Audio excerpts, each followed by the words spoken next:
Награды нашли героев. Отдел по делам молодежи и спорта наградил спортсменов Севастопольской детско-юношеской спортивной школы для инвалидов государственными наградами Украины, а также спортсменам вручены дипломы и сертификаты 22-летних Дефло-Олимпийских игр 2013 года по тхэквондо, которые проходили в Софии. Сертификат участника и диплом за 5-е место вручен мастеру спорта по тхэквондо Николаю Соломатину. А вот орденом за мужество 3-й степени награжден бронзовый призер игр в Софии, завоевавший бронзовую медаль, мастер спорта Алексей Белый. Орденом княгини Ольги 3-й степени награждена бронзовый призер игр, занявшая 3-е место, мастер спорта Влада Замотина.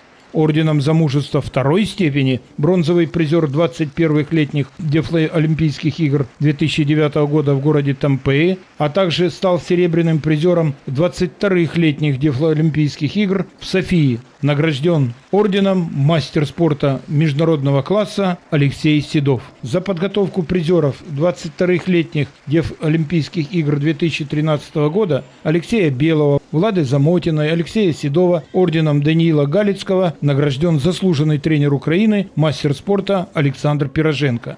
Теперь главное нашим ведущим атлетам-инвалидам перейти в сборные команды российских спортсменов с нарушением слуха, показать высокие результаты на национальном первенстве России и сохранить стипендии высокого уровня. Это задача номер 1. А то, что наши лидеры могут добиваться мест на пьедестале, доказала Анастасия Гнатенко, став серебряным призером на первенстве России по тхэквондо. Так держать, ведущие спортсмены-инвалиды. Владимир Милянский, Дмитрий Воробяк. Программа «Наше время».